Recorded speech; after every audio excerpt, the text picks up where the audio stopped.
Hello, Pre-Cal, Unit 8, Day 2. Let's go.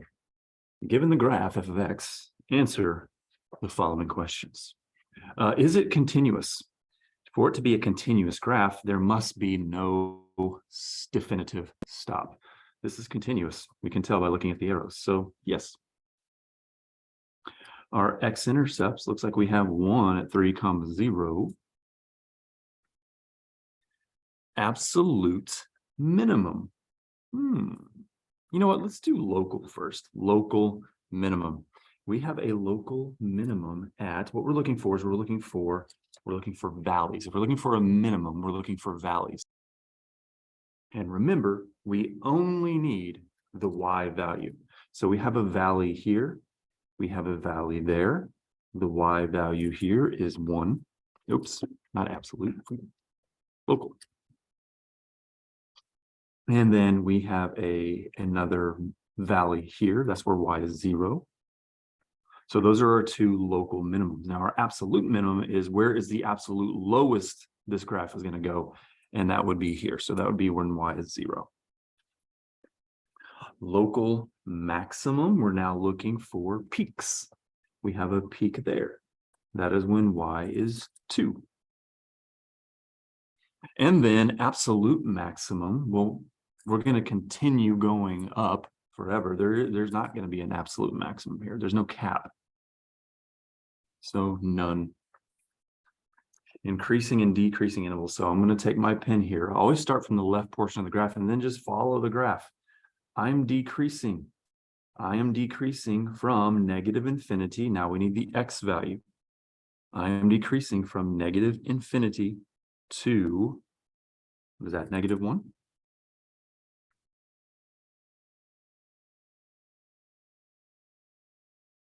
And we could do union here. You could do and. I just put that in the increasing, didn't I? Oh, this needs to be decreasing.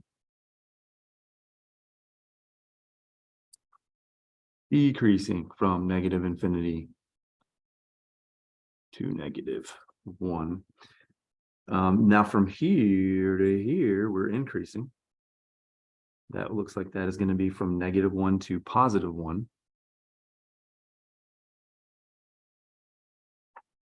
And then from here to here, we're decreasing. It looks like that's going to be from 1 to 3. And then we begin to increase from 3 all the way to infinity. Constant intervals, there are going to be none. For it to be constant, there's going to be there's going to be a flat line in the graph. Domain covers all x values from left to right. As you can see, these two arrows will continue to separate from left to right forever. So our domain's negative infinity, positive infinity. Range, all y values from bottom to top. Well, we're never going to go any lower than this point, but then we will continue to rise from there. So that's going to be inclusive y value 0 all the way to positive infinity. And now concave up and concave down. Or concavity, if you will. All right, here's how I'm going to highlight what concave up would look like and how we're going to find that, how we're going to document that. So is that going to stand out? That doesn't stand out very well. Let me get a different color. Let's try purple. That's better. Okay, so from here to there, and where I stop is very important. That's concaving up. See, we're going up. Let's see, in between here and here, that's concaving up. We're saying we're concaving and then going up. And the distance in between, from here to here, that's where we're concaving down. So here's how you distinguish. Well, how do we determine where we're concaving up, concaving down? You're looking in between your peaks and your valleys, right in between peaks and valleys. So where are we concaving up? In interval notation, from here to this point there, That would be negative infinity to 0. Remember that point is halfway in between your peak and your valley. And then we're going to resume back in between 1 and 3 at 2 to infinity. That's where we're concaving up. All right, so concave down looks like that would be from here to here. So 0 to 2. 0 to 2.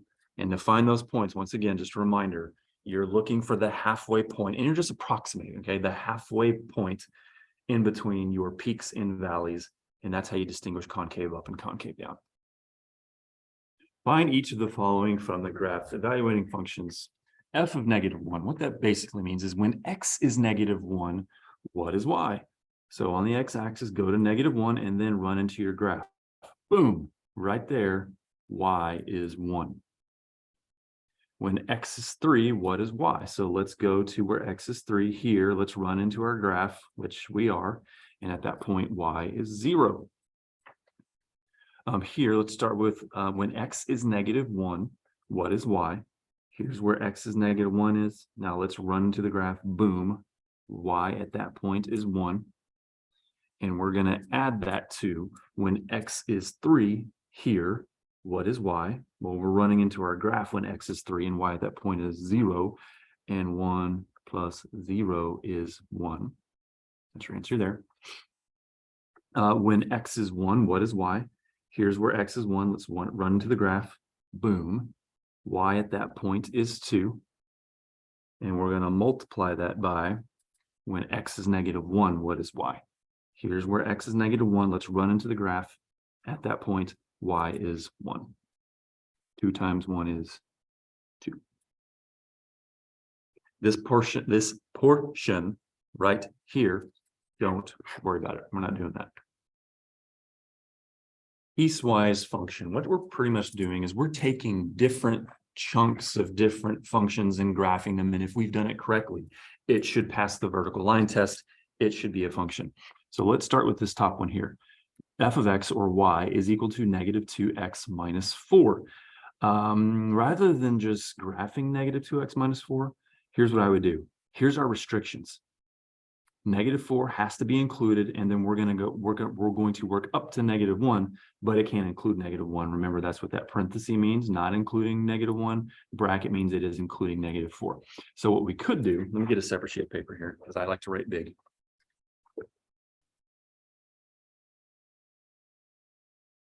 Is I could say, okay, I know that my x value is going to be -4, so I'm going to prepare to make an ordered pair. When x is -4, what is y? Well, let's find out. Let's take our function -2 times x minus 4, -2 times x, but instead of x, I'm going to open a set of parentheses, and in that separate parentheses, I'm going to plug in -4, and then do the math. -2 times -4 is 8. Subtract 4 to get 4. So when x is -4, y is 4. Let's plot that point. 1, -2, -3, -4, up 1, 2, 3, 4. Now, it includes, see the bracket, it includes x is -4. So we want to put a dot there. All right, now let's figure out, well, they want x to not include -1, but we're still going to use that to help us solve this piecewise function. So when x is -1, what is y? Let's figure it out. -2 times x minus 4, but instead of -2 times x, let's do -2 times parentheses and plug in -1, and then subtract 4. -2 times -1, subtract 4, we get -2. So when x is -1, y is -2. Now let's plot that point. -1, -2 would be -1, -2, and that gets an open circle because it doesn't want us to include the value when x is -1. But now we can graph. I'm going to use a ruler because if I can make straight lines, I want to make straight lines. But from here to that point there. All right, so we just graphed that piecewise function. All right. Now we're going to graph f of x equals -4 or y equals -4. So what that means is we have a horizontal line going through 1, 2, 3, 4, the y-axis, and this time I am going to just go ahead and draw the line. Going through the y-axis at -4, we have a horizontal line going this way. I'm using an erasable pen. I recommend you use something that is erasable. Now let's look at our restrictions.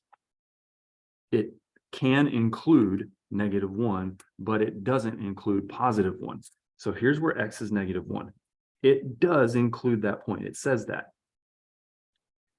But it does not include +1. Here's when x is +1. So I'm going to go here, put a open circle, and then I'm just going to erase all this other stuff because it doesn't include that.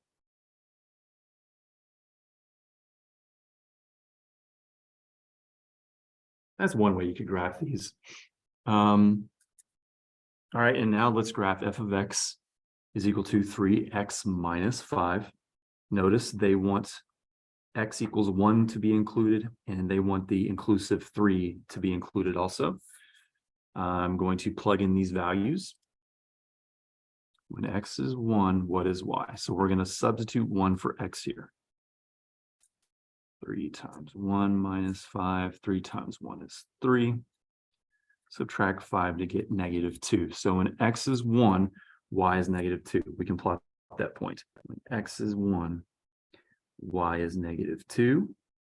And remember, there was a bracket. So we want that to be a solid dot. Now we're only going to graph to the point where x is 3. So let me go ahead and set up an ordered pair and figure out what that's going to be when x is 3. So when x is 3, what is y? Let's take 3, substitute it for x. 3 times 3 is 9. Subtract 5 to get 4. So when x is 3, y is 4. Let's plot that point. 1, 2, 3, up 1, 2, 3, 4. Remember, we had a bracket around 3, so that is inclusive, so solid dot.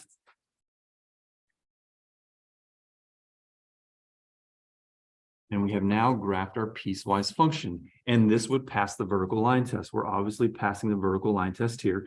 This would pass the vertical line test also because open circle means it doesn't include that point. And it would pass the vertical line test here also because it does include that value, but it doesn't include that value where the open circle is. So as long as everything passes the vertical line test, odds are we have graphed this correctly. Okay, and now increasing intervals. Where is our graph increasing? Well, here to here we're decreasing. Here to here we're constant. Here to here we're increasing, and notice the bubbles there, that is inclusive. So we need x values here.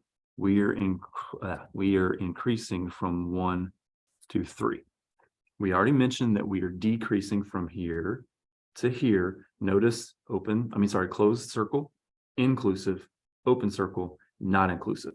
So we are decreasing from the interval of -4 inclusive to -1, not including -1. So parentheses. Constant. The flat line, that's where we are constant. Those x values are from -1 inclusive to +1 not inclusive. Concavity. Well, in order to have concavity, we would have to have a peak, valley. We don't have any of that, so none.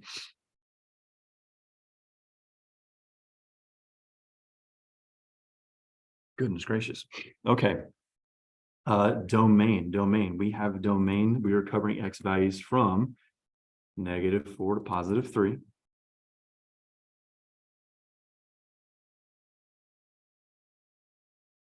Range. Let's think. Notice we are covering a y value there, but not from here to here. But we are covering y values from here on up. So to cover this lone y value here, just simply note, well, what is the y value at this point? -4. It gets its own bracket. And then we're going to resume back at -2, and then we will cover all y values to +4.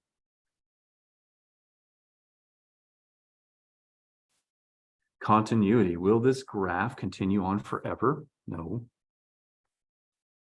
And do we have a y-intercept? Of course we do, right there. And that is at 0, -4. For a function, can we ever have two y-intercepts? No. Why or why not? Because it would not pass the vertical line test. You can write that down or don't. I don't care either way. Okay, graph the following functions by hand. Did it say that for the other? I just find that odd. If they would say graph this one by hand, do the other ones by foot. Whatever. Okay, x squared plus 1. We are going to, oh, and notice the restrictions. They want x to be less than 0. I'm going to create a T chart here for this. They want x to be less than 0, but not include 0. So let's use values. Let's try -2, -1, and we're going to use 0. Because while it doesn't want us to include 0, we're still going to use 0, but whenever we plot it, we're just going to use an open circle. Let's start here. When x is 0, what is y? We'll take 0 and plug it in. 0 squared is 0, and 0 plus 1 is 1. When when x is -1, let's plug it in for x and square it. That would be +1, and 1 plus 1 is 2. When x is -2, what is y? Let's plug in -2 for x and square it. That would give us 4, and 4 plus 1 is 5. Okay, now let's plot these points. -2 up 5, 1, 2, 3, 4, 5. -1, 2. And 0, 1. But remember, it doesn't want us to include 0, so we're going to use an open circle. Notice there's no cap. X is less than 0. There's no cap. So this one's going to keep going this direction forever. Here, f of x equals 2 or y equals 2, meaning we're going to have a horizontal line. Usually we'd have a horizontal line going to the y-axis at 2, but notice the restriction for x equals 0. They only want us to solve for when x equals 0. Well, this is when x is 0. This is where y equals 2. So we're just going to have a single dot there where y is 2. And now y equals 3. They want x to be greater than 0, but not include 0. Well, this is where y is 3. They don't want it to include the value x equals 0, however. And then it would produce a horizontal line going that direction forever and ever and ever. Now we can answer these problems here. When x is 1, what is y? Here's where x is 1, so let's run into the graph. Looks like y would be 3. When x is 0, what is y? Here's when x is 0. Let's run into the graph. Boop, not an open circle, but a closed circle. So y would be 2. And now we have an ACT/SAT version. Use the function in number 6. So we're using this. Find a given f of -3 is equal to a minus 4. So if x is -3, what is y? So let's go to where x is -3 and let's figure out where y is. Oh my goodness, it's not on the graph. So how do we figure it out? We're going to take the function. Let me scroll down a little bit. There we go. We're going to take this function, and where we see an x, we're going to substitute -3. -3 squared plus 1. -3 squared is 9. Add 1 to it to get 10. So when x is -3, y is 10. Set that equal to a minus 4, and now we can solve for a.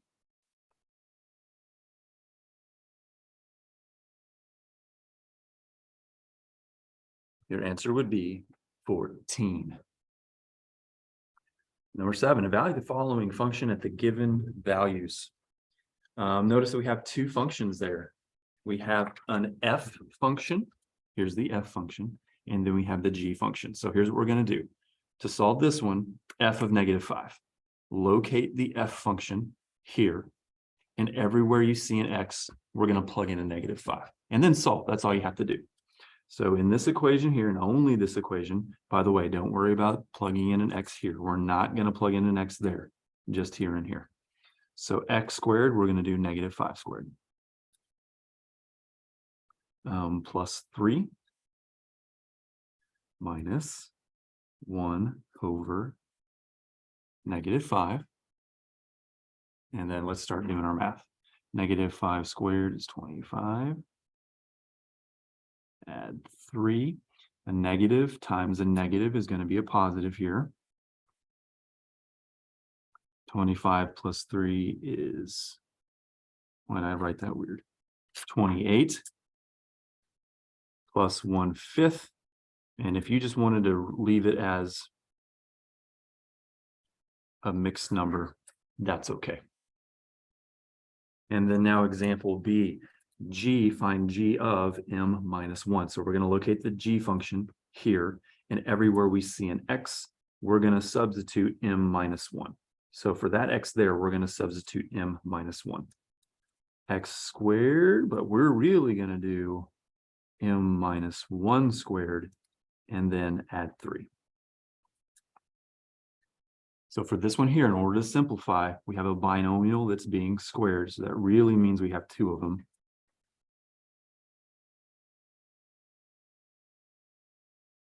We would then need to multiply these 2 binomials by foiling m times m. M times -1. -1 times m. -1 times -1. And now let's bring down our plus 3 and combine like terms. These are like terms. If we were to add them together, -m plus -m, we get -2m, and then 1 plus 3 is 4. And there is your answer.